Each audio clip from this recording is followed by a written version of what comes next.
losing money in the stock market roller coaster? Frustrated with the government taxing you into oblivion? Worried about inflation? How do you prepare for so many financial uncertainties? Welcome to the show that will help you develop your game plan. The Financial Quarterback with Josh Jelinski. Josh is a noted financial advisor and president of the Jelinski Advisory Group, and he's here to answer your questions. Call into the show at 800-321-0710. 800-321-0710.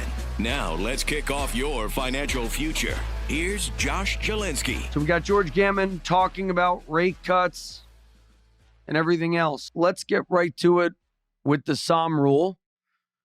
And then, folks, if you have a question for George, all you got to do is raise your hand. I'll bring you up. We got O'Hare. I'll bring you up, O'Hare. You're always good for stuff. People, so again, this is Josh Jelinski, the Financial Quarterback. You can follow my podcast. This will also re-air as a podcast. Try to get this up quickly because it's timely stuff. If you have a question for George, you can request to be a speaker or you can message me and I'll ask his questions. But I want to know about the Sahm rule. I've heard about this for years. Yeah. Is this legit? Yeah. And Yeah, what is it first? Go ahead. It's got a 100% accuracy going back to the 1950s. Wow. So when the Sahm rule is triggered, we are either in a recession or very, very, very close to a recession. And so I think it's got quite a bit of power. I think the only reason that I wouldn't fully subscribe to it is a lot of people think that when you trigger the Sahm rule, that means you're going to have a recession. And what they don't realize is a lot of times when the Sahm rule is triggered, you're already in a recession. But that's just me nitpicking. I mean, as an overall indicator, I think it's incredible. So do you think, do you think we're in a recession or do you think we're going into a recession? I would say based on, I mean, let's just talk about NBER, what they're going to claim as a recession. Looking at it through that lens, I don't think we're there yet. I think, that first quarter of negative real GDP growth, that's when they'll say this was the recession, but they always do this in hindsight. They always do this like a year later. I mean, going back to the GFC, remember they came out in December of 2008, and finally said, oh yeah, by the way, we have been in a recession since January of 2008. So basically, 11, 12 months later, it's like, oh yeah, by the way, guys, we were telling you that you're a tinfoil hatter and you're spreading misinformation and disinformation if you're talking about a inverted yield curve leading to a recession, but you were actually right. Anyway, oh look, a squirrel. That's what they do every single time. And I would assume this is exactly what they'll do this time as well, especially with an election year. I mean, the Biden administration is going to want to make sure that the NBER is not coming out and saying that we are in a recession unless the evidence is so overwhelming they can't even help it, like during the COVID lockdowns or something like that. Sure. So it's just a matter, in my opinion, it's just a matter of when. It's not really a matter of if.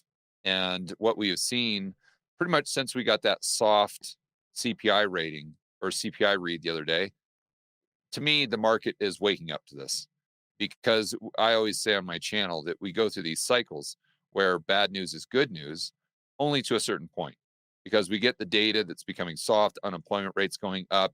We see all this news from Starbucks saying Americans can't even afford coffee anymore. McDonald's coming out and saying that $5 value menu didn't even move the needle, and that they're still trying to attract a low-end customer.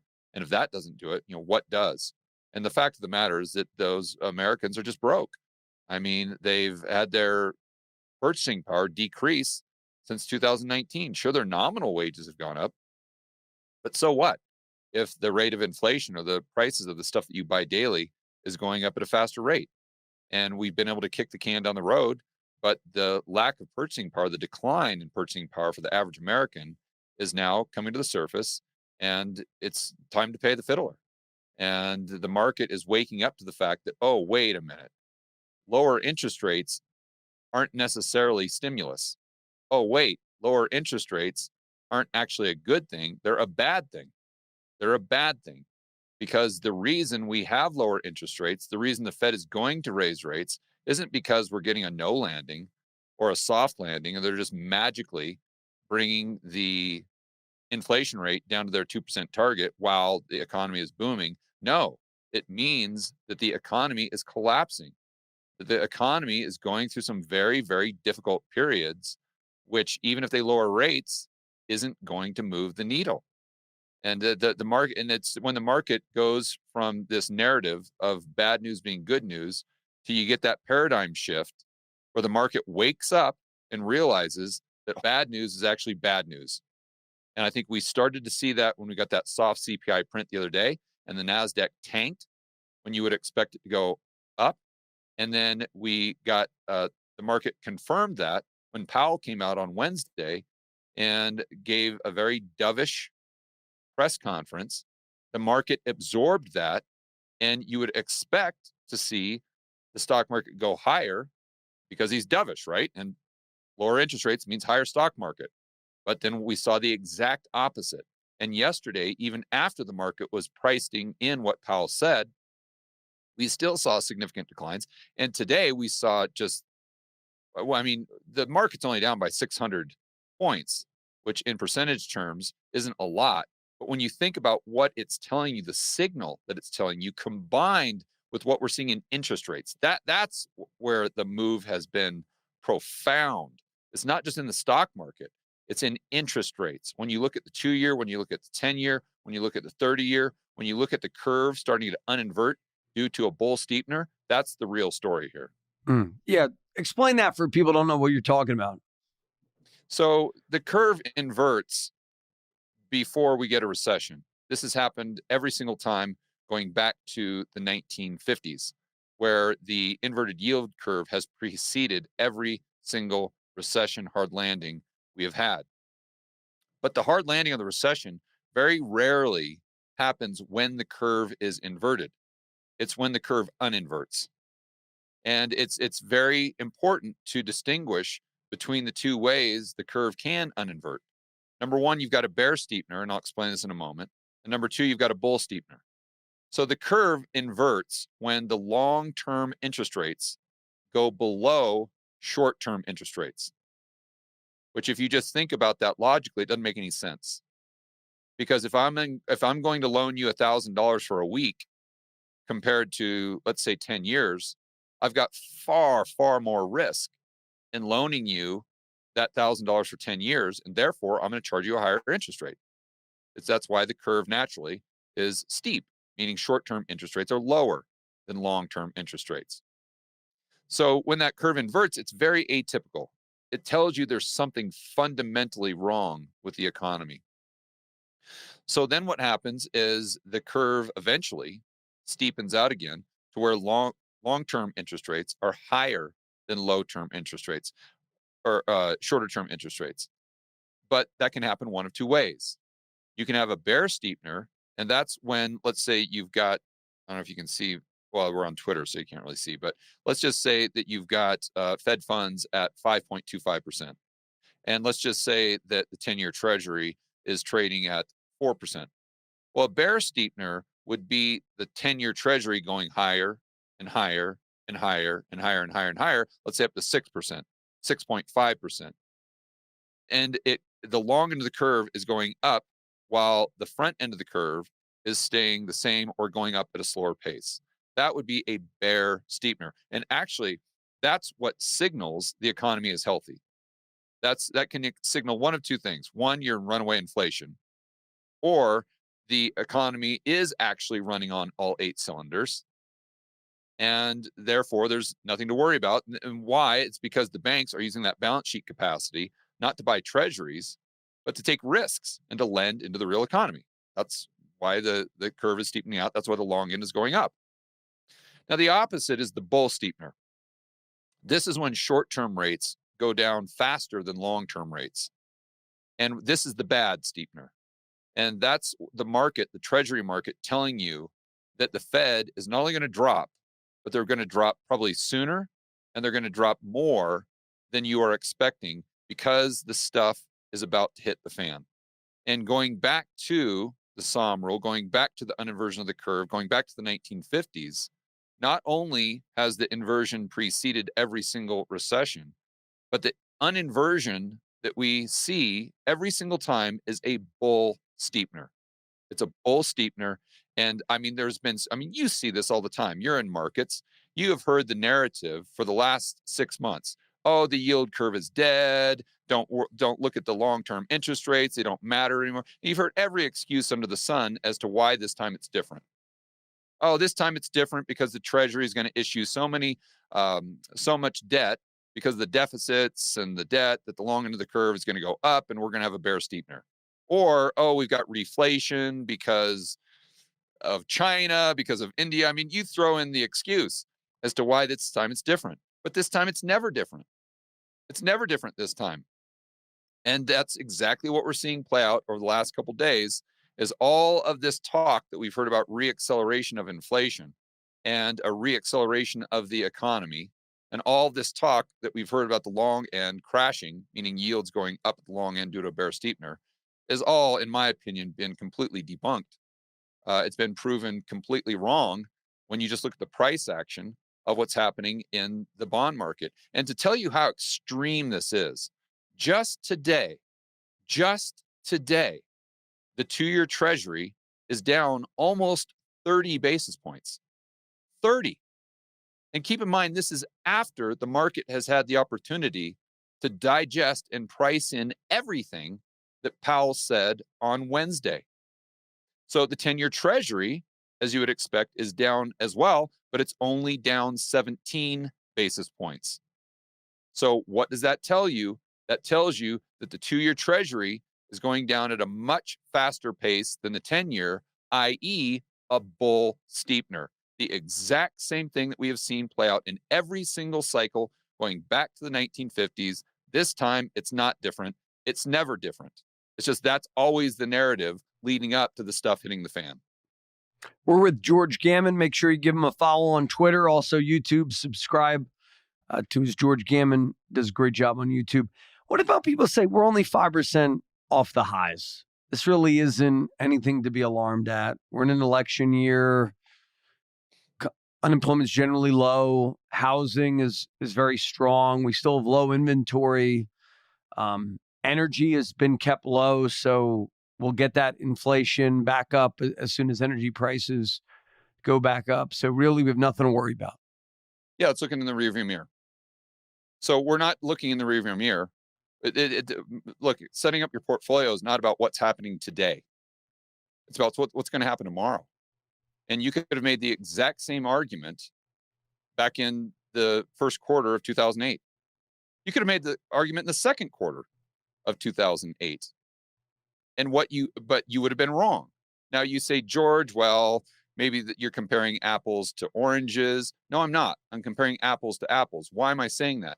Because all these other metrics that we just talked about are completely lined up. Now, if the curve was not inverted, if the Sahm rule was not triggered, if unemployment wasn't, and the way unemployment works is just like bankruptcy. It's very, very slowly, then all at once. And it happens that way in every single cycle. And we're just starting to see that uptick. Like we said earlier, the Sahm rule has been triggered. And all of these, and I'm just mentioning, this is just the tip of the iceberg. If you want to go and look at all the data, it almost all lines up the exact same way it did in the beginning of 2008. So you have all of this data that backs up what the yield curve is telling you. So my point there is, if we just had this isolated instance where the stock market was just down by 5%, and that's all that was happening, we had a steep yield curve, we had the unemployment rate wasn't going up, we didn't have all this other soft economic data. By the way, the jobs numbers, we haven't even talked about that. Jobs numbers expecting 185,000 and comes in at 114,000. And by the way, I can almost assure you the safest bet in markets today is betting that next month they're going to downwardly revise the establishment number. because they downwardly revise this stupid number every single time. And going back a year and a half, it's the most bogus headline number I've ever seen in my life. So there's a 99% probability that it's even lower than 114,000. So if all this stuff wasn't happening at the same time and we just had a 5% decline in the stock market, I'd agree with you. I'd say, yeah, it's like a nothing burger, buy the dip. But you've got to look at the evidence. You got to look at the data in totality. You can't just sit there and cherry pick the stock market. Sure, great. We're going to go to the audience. We got questions. We got 312 people in. Make sure you retweet the room, retweet the space. We got George Gammon on. Joe Carlasari has a question for you. Joe, are you there? Yeah, I'm here. Thanks. And I will start by saying, George, I agree with you that I don't think the rate cuts are in particular going to help the stock market. I think the stock market is well due for a correction. I happen to be expecting it for months now. I don't see why it's that crazy to think a 10% correction isn't perfectly healthy within a larger bull trend. Where I disagree with you is the signal you're taking from the bond market. Because if you go back and you look at March of 23, you had the 2-year fall 120 basis points on this imminent expectation of cuts. What happened? All of that got priced out. The 2-year sold off, as did the 10. We came within 14 bips, I believe, of the yield curve on inverting. And what happened after that? We had consistently sell off across the bond market for the next year, right, as yields went higher. So I don't understand why the notion that fears, particularly over which seem to have sparked from Japan, that's going to cause some imminent recessionary force in the United States, given all of the other data, which shows generally robust consumption. Obviously, unemployment's ticking up higher. You have Powell saying that the labor market is coming to balance, which he means he's gotten to a level where he thinks it's appropriate to start taking the pedal off the gas with respect to future hikes. And it just seems to me like you're extrapolating from some signals in the bond market, which, to be honest, they've been broken for about 3 years now.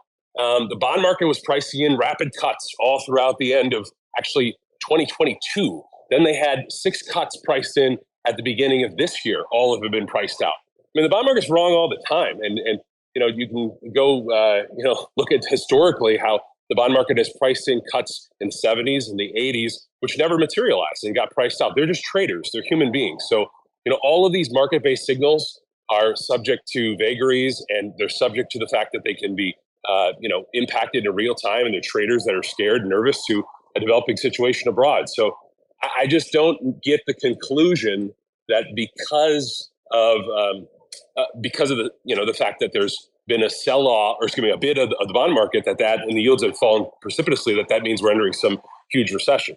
The other comment I'll make is, I think you're familiar with, and I know you cited the work of Lynn Alden, and she talks about how in the past there are real distinctions we can draw between bank lending-driven market cycles, bank lending-driven credit cycles, and what we have now, which is a fiscally dominant cycle where you have 6 to 7% of the deficit GDP being, government stimulus that is preemptively stimulating the economy, basically preventing the hard landing that you're talking about.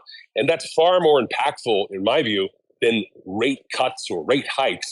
You've got trillions of dollars stimulus built in, caked into the system, that are basically preventing the economy from falling into a hard landing that I think you were alluding to. So I'm interested in your take in any and all that, and feel free to disagree with everything I said. Thanks, Joe. Yeah. So, there's a lot of points there. So I tried to write down some things so I'd remember. The first thing is going back to, I think, the point the gentleman made in 2023, when you saw a significant bull steepener and nothing pan out. So I want to be clear. What I'm saying is that this is a signal that is becoming more powerful. But when you know that you've crossed that line in the sand, is not when the curve is uninverting, but when the curve is uninverted and stays uninverted for a sustained period of time. So it's not, you can't sit there and say, oh my gosh, we've got this bull steepener, and therefore the end is near. You've got to say, okay, we've got a bull steepener that uninverted the curve, and we're not there yet. We're just getting damn close. And once it stays that way, a great example is the 2s and the 30s. So if you look at the 2-year, 30-year, it uninverted about 2 or 3 weeks ago. And I said on my channel, I said, okay, this could be a head fake. You've got to wait and see how this plays out. And then when you know it's most likely headed, or that's the trend, the new trend, is when you see it stay this way for 3 or 4 weeks and you see the delta increase, which is exactly what we've seen in the 2s and 30s. And if the 2s and 10s uninvert, which is my base case, I would expect you to see the exact same thing. So it would be different than what we saw, which, to be clear, the curve never uninverted completely back in, I think it was 2023. Next thing, he says all of the other data is strong. Dude, I don't know what data you're referring to, but when McDonald's comes out and says that Americans can't even afford a $5 value menu, when you've got the unemployment rate, which is really the only thing, the labor market was really the only thing that people had, as far as the bulls, kind of hang their hat on. And now all of a sudden, the unemployment rate has gone up to 4.3%. And looking back at every single cycle, we see this is how it plays out. The unemployment rate starts to go up, and then it goes, boom, it goes completely parabolic. So I from what I'm seeing, most of the data has been negative, and especially if you look at the signals that the curves and the interest rates are telling you. I'm from the simple standpoint, there's nothing else recessionary that I can see. Well, how about the fact that the 10-year treasury is trading at what we're trading at 3.8, let's say. So we're 140, 150 basis points under Fed funds. How is that not the most bearish signal of all time? Do you say the bond market is always wrong? No, it's not. Now, if you want to sit there and say the bond market is wrong because inflation exceeds the rate of interest that you're getting on that treasury that you're holding, okay, there's kind of an argument there. Obviously, if your expenses are denominated in dollars. But what I'm talking about is the bond market always being right is in future growth and inflation expectations. That's where the bond market is always right. And you go back to these inversions, it's never been wrong. It's never been wrong. So I don't know why. George, that's simply not true. The yield curve is inverted at least 3 times and it's been a false signal. Number When? two, okay? When? Look at the services growth. Look at services growth. It's No, up no, no, double no, no, digits no, no. year over year. Tell me when the curve. Tell me when the entire curve inverted. Just one final thing here. The 4.1% unemployment, it is at 4.1% after absorbing millions of immigrants that have come to the United States. So this is why Claudia Sahm, who you've been citing, she's explicitly saying, I think the Sahm rule is incorrectly triggered, just like the yield curve is incorrectly triggered. So again, this is the longest period where the curve has been inverted in history. We can agree on that, right? That's a fact. So the notion that this time isn't different, and you're saying that categorically, I think is pretty lazy thinking, right? Because things are different all the time. The world changes. You're saying that this time it's different. It is just really incredible thinking. Like that's, my goodness gracious. You're very, very clever. What was the last time we had this deficit to GDP going with 4% unemployment? Give me one period in U.S. history where you had 6 to 7% deficit GDP right now with this type of unemployment. We're running wartime deficits, and you're saying it's not different? Come on, man. Let's take it one at a time. You said that there were 3 other times in history when the entire curve was inverted. I never said the entire curve. You're adding language because you know I'm right. Oh, give me an example. When, 95? No, I'll give you the data because apparently we can't look up the curve. Joe, to be fair, I don't think he's not saying that it's just due to the yield curve. It's the yield curve plus else. the Sahm rule, plus Mickey D's, plus Starbucks, plus unaffordability, plus inflation. Plus commercial real estate, plus the fact that M2 money supply has gone down, plus the fact that bank credit's flat, plus the fact that the Norin Chukin, you look at the liability side of these balance sheets and the dollar funding. I mean, I could go on and on and on about this stuff, but let's just focus on the first thing. Tell me when the entire curve or the curve has been inverted. What part of the curve? You want 2s and 10s? Are those the ones you want? Show me the 3 times. We have 424 people, and I'm Josh Chilinsky, the financial quarterback. While Joe is looking that up, everybody retweet the room. fun little debate between Joe and George. But then let's while he's looking that up, let's go to another one of his points about all this quote unquote stimulus. Let's be very clear about government spending, especially in the long run. It is by no means stimulus. It's a sedative. It creates economic distortions that slow down the economy. I mean, think about what you're saying. You're saying that if the government spending is a higher percentage of GDP, then somehow that's a good thing, that's going to make the economy boom and reaccelerate. What? I never said that. I never said it was going to boom and reaccelerate. You clearly have a bifurcated economy where you've got the haves and the have-nots. You've got low-end consumers that are struggling. Sorry, I was getting the data you wanted. So here's the data. Okay, and you can look this up, right? Yield curve, 2s and 10s, inverted briefly without any recession, 1966. They also inverted briefly 2s and 10s in 1998. There also was a brief inversion in 2002. So those are the ones that I referred to. Okay, I can give you other tenors of the curve if you want. 2s and 30s. I can pull that up as well. But this data is publicly available. It's not like I'm making it up on the fly.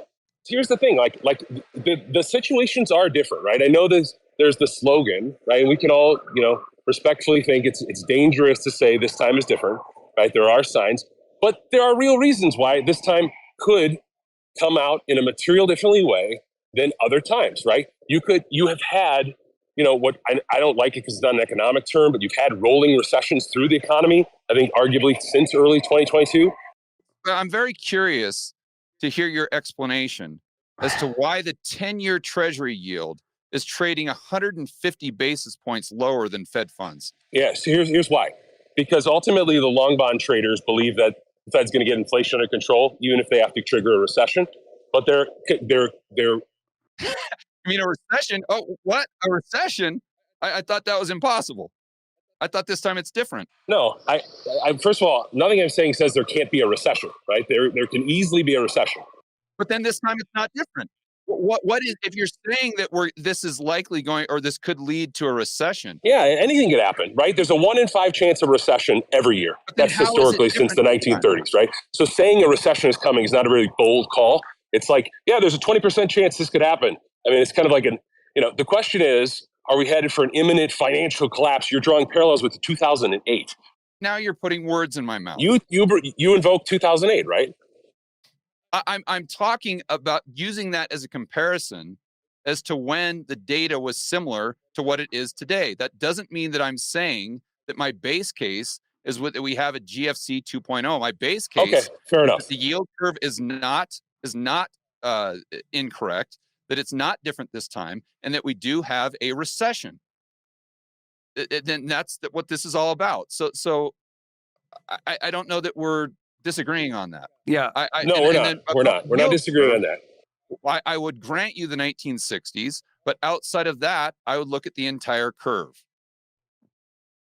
And I think the more alarming stat is the Sahm rule being triggered. I know Sahm is not saying that it makes a difference this time, but there might be some reason she's saying that. But I'd be curious, has there ever been an instance where the Sahm rule has been incorrect in prediction? And I think that's the point. Joe, you're making the point of, hey, the yield curve inversion doesn't always equal recession. And I think, but it's preceded every recession. Yeah, but George is saying, well, you add in the Sahm rule to that, it is way more likely. Sure, and you should, when you're making a forecast, right, you should assign probabilities, and the greater weight of the evidence should inform that forecast. That's just basic analysis, right, in a Bayesian way. No, but the point is nobody knows what the hell is going to happen, but in 3 to 6 months. But based on the data, the probability is skewed heavily toward a recession, and this time not being different. Yeah, I mean, I think that's fair. But for people to come up and say it's like a guaranteed or it's certainty, that's the dangerous part. I don't think he was saying guaranteed. I think he said it was likely. I would also challenge, what is Claudia Sahm's political background? I mean, when you do these things in an election year, some of these people. Let's address the Sahm rule being incorrect because we have all this immigration. This is look at the 1970s. The Sahm rule was correct throughout the 1970s, and look at how many people we had entering the workforce then, in terms of women. So if you want to make the argument that this time it's different because we have more people entering the workforce, Well, you'd have to completely ignore the 1970s. Hey, this is Josh Jelinski, the financial quarterback. We'll be back after these messages.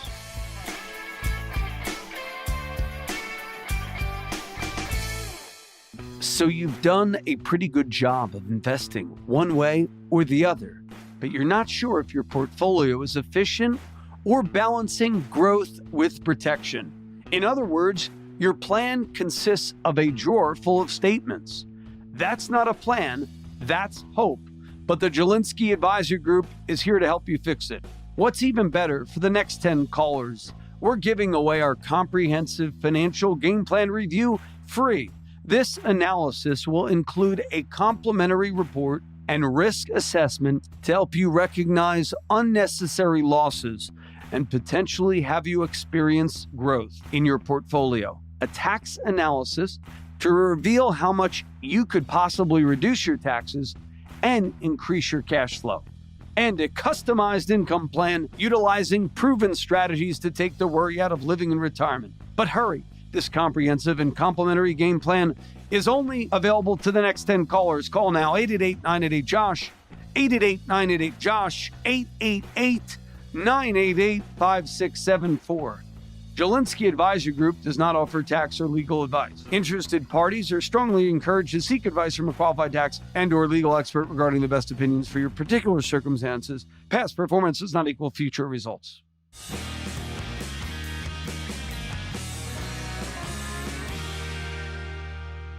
I also don't necessarily trust when some of these people come out and try to dampen the bad news, because we're in an election year. What's your political affiliation? There's some interesting things there. So the Sahm rule is big. I'd be curious if anybody has any historical data where the Sahm rule wasn't accurate, because it's 100% accurate. I've never seen it not be accurate. So that's 100% accurate. Yeah. So far, it may not be in this absolutely instance. And this is to grant the caller to give credit where credit is due. I say this on my channel constantly. There are no certainties, there are only probabilities. Absolutely. I never ever talk in certainties. And if someone listening right now on one of my videos thinks that when I'm mentioning, I'm saying this as 100% probability, absolutely not. Absolutely not. I'm saying this is my base case, and I think the probabilities are extremely high that what we are seeing now is not different, and that if you go back in time to the 2008, if you go back in, every single cycle, it's always different, and they give you a different reason. Back in prior to the GFC, it was because, this time it's different. The yield curve, it's fake news because this is all about housing, and we know subprime is contained, and we know the housing market isn't going to affect the global monetary system and the banking system, and we're only going to have the default rate go from 2% up to 6%, and we don't have to worry about these mortgage-backed securities and blah, blah, blah, blah, blah, blah, blah. And therefore, the bond market is off sides. Well, look, there's always a reason why you can say this is an apples to oranges comparison. But every single time looking back in retro, well, not every single time, 95% of the time looking back in retrospect, and I'd like to, and just briefly there, 1960s, he's absolutely right about that. And the reason why I always include that is because GDP growth went down to such a massive degree. I don't know the statistics right off the top of my head, but we had real GDP growth go down from 8% down to a 0.2 or something like that. It went down to such an extreme that it might as well have been a recession. So let's break down the jobs report. Talk about the jobs report for a little bit. Kind of changing gears here. Although it's not really changing gears. First of all, we've got to differentiate between the establishment number and the household number, right? And the household number has been in recession mode, let's say, for quite some time. And I just did a story today about how the establishment number coming out and was not only piss poor this morning, but also the household number was extremely poor as well. But what we've seen, like I was saying earlier in the stream, is I don't know, not every time, but 90% of the time they've come out with this higher than expectations as far as the establishment number. They've revised it down the next month. It happens over and over and over and over and over and over again. So let's assume, and again, there's no certainties here, but if we assume that the number was 114 today and they're going to revise that down, keep in mind the expectations were for 185. And that's what took the unemployment rate from 4.1 up to 4.3. So let's assume that they come out and revise it down next month. Well, that takes the unemployment rate up even higher. And show me the time when we've had the, unemployment. I mean, if I had a chart right now and you look at how just pull up a Fred chart of the unemployment rate and look at it in regards to recession, you see it play out every single time. How it gradually goes up and then boom, it goes completely vertical. So I look around and I say, why would this time be different? And I can't see any argument that I think is credible as to why it would be different and why the bond market would be buying I mean, look at this. Think about the issuance we have had since 2019 as far as treasuries. Just let that one sink in. And just to be clear here, as far as data, in 2019, the US debt was 22 trillion. Today, it's 34. It might have even gone over 35 trillion. 35 trillion. So we have added, think about that, $13 trillion worth of treasuries in the last few years. And the 10-year treasury is trading at 3.8. What's the maturity profile on what's been issued? You know?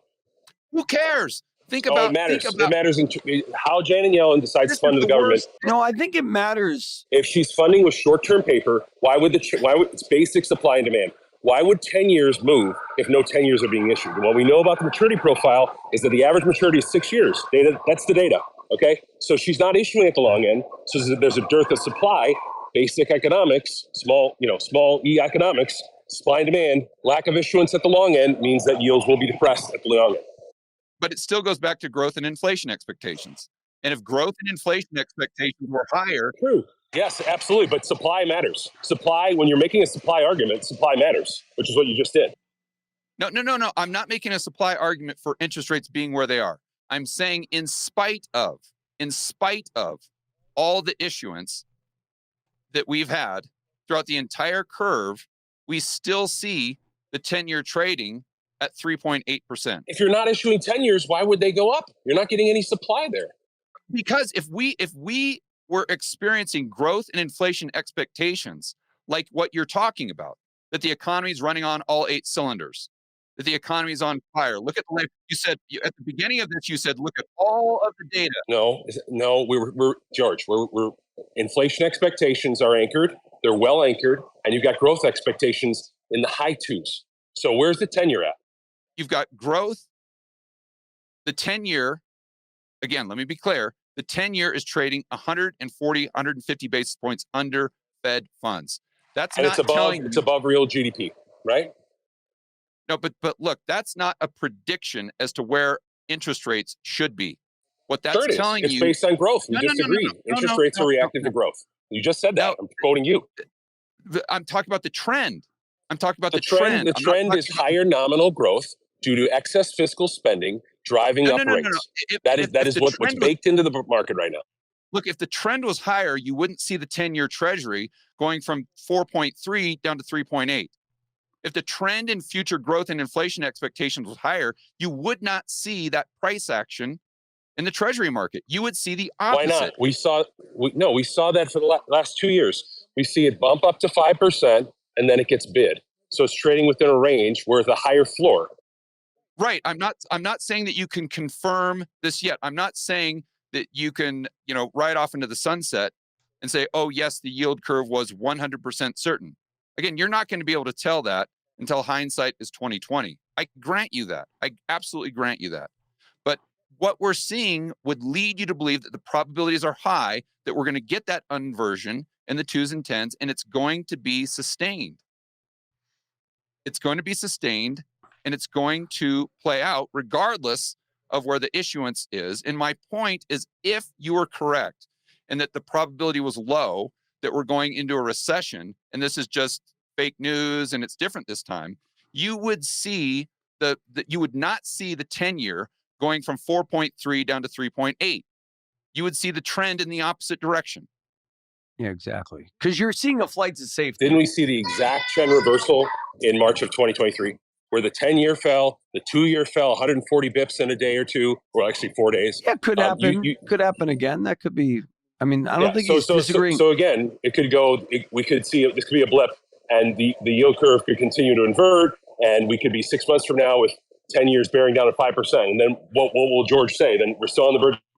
I mean, I'm telling you right now, as somebody who manages money, people are scared of this economy. Let me let everyone know when George Gammon is wrong, because I've stated this on my channel as well. I say, when I will sit there and wave the white flag and admit that this time it's different, it's when we get a complete bear steepener, sustained, not just a bear steepener, but when the curve uninverts as a result of long-term interest rates going higher than short-term interest rates. If we get that move that's sustained and gets more and more extreme as far as the delta, I will be the first person to wave the white flag and say, I was wrong. Okay, thank you, George. I got to go, but thank you so much for your comments. I'm sorry to give you a hard time. I appreciate your work. Thank you, Josh, for having me on. I appreciate the pushback. I appreciate Thanks, the pushback. Joe. Thank you. I wanted to hear your perspective. Here's my perspective, just as somebody who manages money, which people don't. This is kind of a different take. Joe is a master litigator. I don't know if you know Joe. He's a big Twitter following. George, make sure you follow Rebel Capitalist. He's great.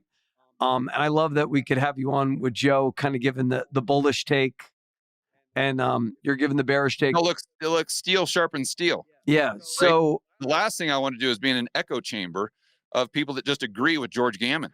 Yeah, I love. He's more in the bullish camp a little bit, but I think you both agreed that there's a probability of a recession to some degree. So there wasn't that much of difference. But this is just what I'm seeing being in the industry. I'm an RA, own an RA. Yesterday morning, we made a massive purchase of 2-year treasuries. Massive. We had cash sitting on the sidelines.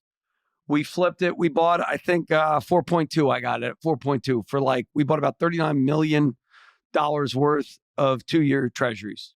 Because I just said, hey, I'd rather park it. I think, and this would be a bearish case, think a lot of people managing money made the same decision. I think that the move that we saw yesterday and today said, hey, I'm not going to wait for rates to go to 2% or 0% anymore. I'm just going to lock in 2 years for my clients, have them be happy. That to me is a very bearish scenario. That's why the curve uninverts. I mean, because the curve isn't magic. It's just a representation of what market participants are doing, just like you. And the 10-year is distorted, I think. The 10-year is a different distortion. I want your comment on this. A lot of people talk about the 10-year being so important, and it is. But to me, just from people I know who manage bonds for annuity companies, insurance companies, one of the biggest buyers of bonds in the world is U.S. bonds, are insurance companies, institutions, pensions, annuities, things like that. Those people always buy 10 years. So I think sometimes there's always demand, because if you buy a 10-year annuity or a 7-year annuity or a 5-year annuity or a pension, they're generally priced off the 10-year. How does that distort things now with all these people retiring? Have you done any research on that? I've never. Let's walk this one through, though. So you're a pension fund manager, all right? And the CPI, let's say, is printing 9%, and you think that we are headed for 1970s type inflation.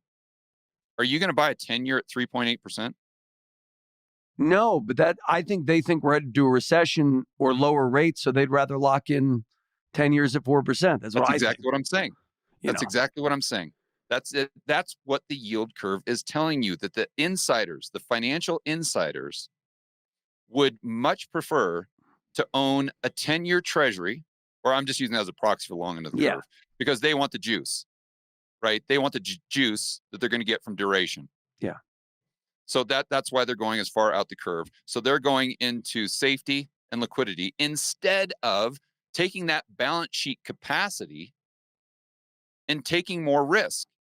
Why wouldn't they do that? Look, if the economy was doing well, if there was a very low probability that we have a recession, why wouldn't the financial institutions, and I throw banks in there and banks outside of the United States, in the Eurodollar market, why would they not be taking that balance sheet capacity and better utilizing it to get a higher return by creating, let's just use banks for example, by creating loans in the real economy? Why wouldn't they be doing that? The reason is because the risk reward doesn't make any sense, because they've got the boots on the ground intel that is showing them the economy is doing very poorly and likely headed for a hard landing. Therefore, they take that balance sheet capacity and they buy the long end of the curve. Now, would they buy that long end of the curve? Let's just say his argument was low supply. Okay, fine. But even if there's low supply, if growth and inflation expectations are for 8, 9, 10% and going up higher, there's no, regardless of what's happening on the supply side of the equation, you would not see the 10-year trading not only at 3.8, but going down from 4.3 straight down to 3.8. Hold And on, guys. Let me just jump in here. Do you guys think that the case for that is I think somebody alluded to it earlier. It's just investors front running the Fed. I mean, the Fed has signaled that they want to cut. They want to cut, and everybody was expecting a cut even as early as this week. Now everybody's expecting a cut in September. So of course, I think that's what's going to happen, right? Everybody's kind of front running the Fed. But I want to ask you guys, George, what part of this has to do with the Fed's balance sheet? I mean, if you look at the balance sheet, I think just this week, the balance sheet reduction is like the largest on record. Last I looked, I think we're down somewhere like in the vicinity of like over 20% from the peak in 22. So, right, what are yields doing, by the way? well, yeah. So, I mean, what Opposite, this is the opposite. right. And going back to the Sahm rule, I mean, it's a rule, right? I mean, everybody's panicking today. Like it's triggered, like it's a light switch. We're gonna have to look for revisions over the next few weeks and see, if there's any green shoots. I mean, I wouldn't jump to conclusions. I think everybody. I mean, we are prone to jumping to conclusions these days. There's just a lot of information floating around, a lot of misinformation, I think, floating around. So, I think while I think things are slowing down, I mean, look, consumer confidence came out. What was it? It was like, I mean, it was like shooting the lights out. People are still spending. GDP is still pretty healthy. I don't know. The Mickey D's and the Starbucks. And credit card delinquencies are at all times high. You got a banking crisis. We're in the middle. No, and by the way, I've been tooting the horn. If the economy was doing so well, you wouldn't have bank credit flat.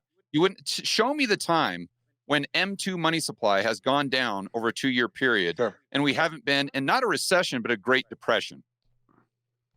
Well, but you have to look at but you have to look at where we're starting from. I mean, we've had a massive. But again, that's the this time it's different argument. Okay. The last time everybody's comparing, hold on, I think Joe is comparing, you guys were 15 20 minutes ago, you guys were comparing different time points, 70s, 80s, 90s, 98, 95. I personally, I throw all that stuff out the window. We're living in an age now where it's very difficult to make comparisons to past history. I mean, I think it's just it literally is idiotic to think that we can make comparisons today going back to like the 90s. I mean, I just, it doesn't make any sense. Nobody can explain to me why that if all of this stuff is good news, that all these financial not all good news. I'm not saying it's all good news. I'm saying it's mixed. There's a lot of mixed messages. But then why aren't these entities that have the boots on the ground intel lending into the real economy? Why are they taking that balance sheet capacity and going out and buying the most safe and liquid asset if the return this has been something I've been harping at for a long time. The banks have had no incentive to really lend money into the real economy. How about for a greed? long time since the GFC? But why not? How about greed? Why would they not want to get that higher return? Because I think it's just easier to do business with the federal government than it is to do business with boots on the ground with businesses. And look at the mortgage market. But look, if you can get a 2% interest rate increase by doing business in the real economy, then with the Fed, you're going to do that. You're going to do that why would you not do that if you're a bank? That's your business, for heaven's sakes. The fact that they're not doing that tells you everything you need to know about the health of the economy. Well, I think everybody's on pins and needles. You're right. I think, and that's that's accelerated. By the way, a lot of it is just we talk ourselves into a recession, right? Sometimes No, it doesn't just happen. It's if we talk about it enough and we scare enough people and we scare ourselves, then we kind of just talk our way into one. this is nonsense. This is the argument that the middle class America out there that's honestly struggling to put a roof over their head, that's struggling to put food on the table, that's seen their purchasing power decline massively since 2019. No argument there. Yeah. Just needs to suck it up and realize that you don't know how good you got it, and just get out there and spend all your money, and then we don't have to worry about this recession. So let me ask thing. you, George. Let me ask you guys. What are your thoughts on? Look, the economy seems to be. I mean, based on the data that came out in the last week and a half, seems to be okay. It's not great. It's okay. The Sahm rule. Again, it's a rule. It's not a given that it's going to happen. Very bad indicator. So let me just ask you guys. What are your thoughts on the idea that we are probably going into a slowdown, but the Fed is kind of up against the wall because. I think the Fed is fighting an uphill battle here. They brought down the balance sheet so much. They've tightened money supply so much. You referred to kind of M2. So on one hand, they're doing one thing, and on the other hand, they're doing a complete opposite thing. And here we are, kind of in the middle. I think we are literally headed down the path of stagflation. I mean, I don't think they can raise interest rates with inflation. And you alluded to it earlier. You guys talked about it, right? The high prices that we're all paying. Let me give you guys an example. Just this week, I was going to put a pretty lengthy post out. I might do that this weekend, about insurance. So let me give you an example. I'm in California. I just got my, and I didn't even know this, by the way. This is really what these insurance companies are really sneaky. So my insurance renewed, my automobile insurance, auto insurance renewed in May. I didn't know it renewed because it's on autopilot, just gets paid until I called them this week because I just was curious. I've been hearing about, all these people talking about insurance premiums going up. So I was curious, like if ours actually went down maybe, because my wife and I are perfect drivers. We have a teenage son. Both of them now are new drivers. Nobody's had a ticket, no accidents, no nothing. Pristine record, everything. Perfect. We are like the perfect customers for these insurance companies. So I called and they said, we put you guys, first of all, you didn't get the update because it's going into your email. We don't send out paper statements anymore. And that was something we changed last year. I said, I would have liked to have known about that. So somehow it got into my email and I never even bothered to look because we get a lot of junk email like many of you. So I happened to look. I talked to a person at the insurance company. Here's what they told me. First of all, they started out by saying, listen, you guys have been great customers for a very long time. We appreciate the business. This and that. And I said, listen, let's cut to the chase. Did my premiums go down last year? We've had no issues, no claims in years. The cars are a year older now. They should have probably at least gone down a little bit because historically they would go down a little bit, right? So here's what happened. Okay. She said, not only did they not stay level, they went up 30%. 30%. That's how they thank good customers like ours. Now, that has to do with PNC is an industry all its own. So my point is that everything, healthcare insurance, automobile insurance, not to mention home insurance. I mean, it's going through the roof. So you're getting push and pull from a lot of different angles. But that's another bit of negative news. Property and casualty insurance companies, they don't raise rates, by the way, to screw you around. They do it because their losses are more. No, I understand why they do it. I mean, we've had billions of dollars in claims for wildfires here in California. So what are they doing? AAA, by the way, what they did is they increased real their quick. I want to hear premiums from George O'Hare. Go ahead, George. Okay, so I'm sorry, but how much did your insurance rates increase? 30% year over year. 30%. Okay, so no let's claims, just say, perfect. Yeah, that's what I'm saying. It's crazy. Yeah, I get it. It is, but this is actually deflationary. And let me tell you why.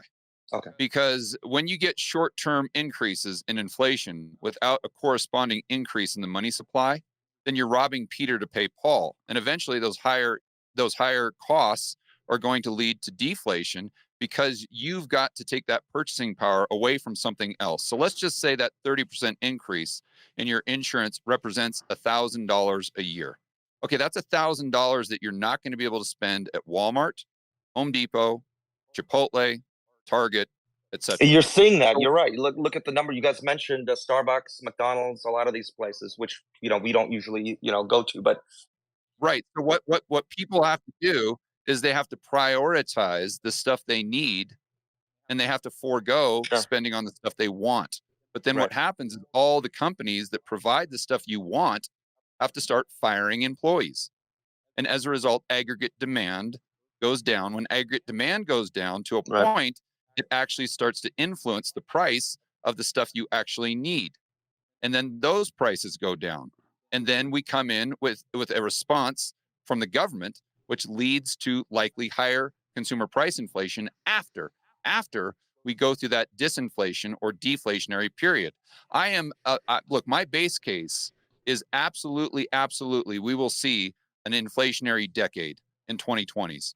But it's always a roller coaster ride. And I don't think it's going to be like the 1970s. I think it's going to be like the 1940s from the standpoint where you have these huge swings between consumer price inflation, disinflation, and then outright deflation.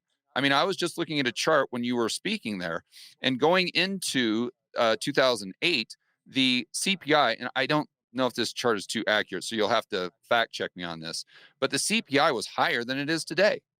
And then, as you guys know, in 2009, we actually got a quarter, I think it was Q2 or maybe Q3, of outright deflation.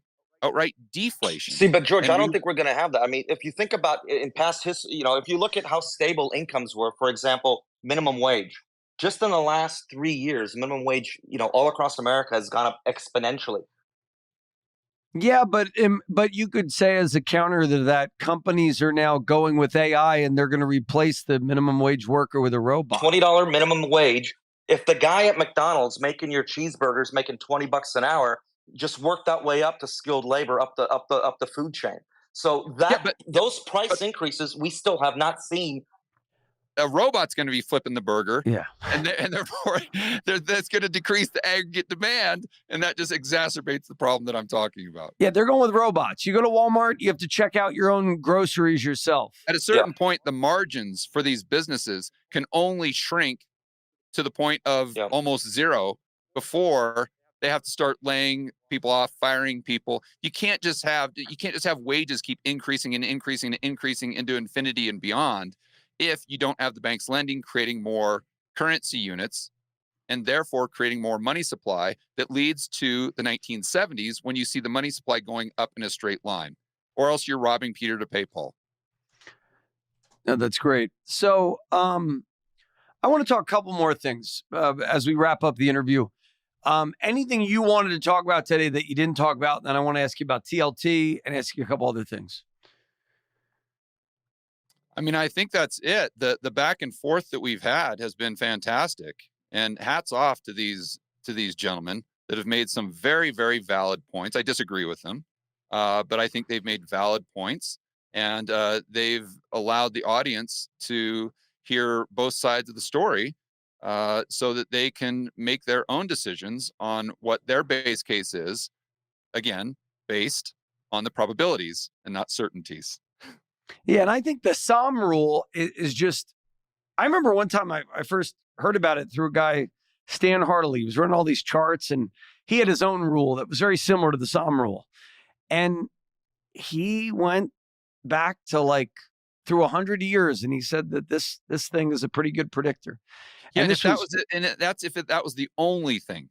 Let's keep in mind, you've got to combine that with everything else that's going on. And one of the one thought experiments that I rarely ever see people do is if I would, let's just say for a moment, we go back in time to 2019 and we're doing this interview and we don't know what's going to happen in 2020. And let's just say, I say, a question for everyone listening right now. If the government locks everyone in a cage for 2 years and destroys global supply chains and shuts down the global economy for 2 years, do you think that will lead to a recession? Most people would say, hell no, it would lead to the greatest catastrophe that we've seen since it would make the Great Depression look like a picnic, for heaven's sakes.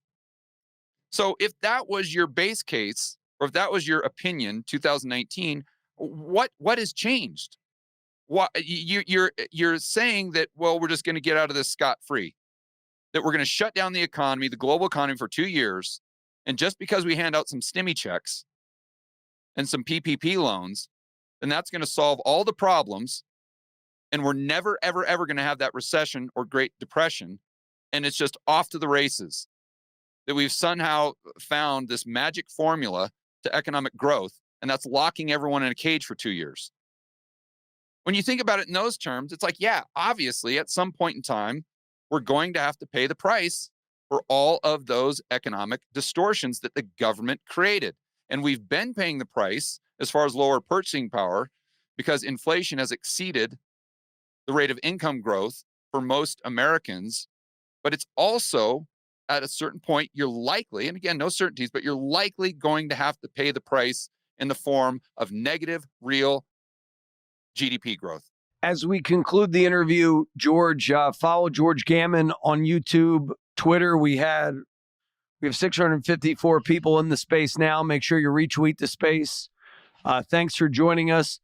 In the last 30 seconds, what investment theses do you like for the next 12 months?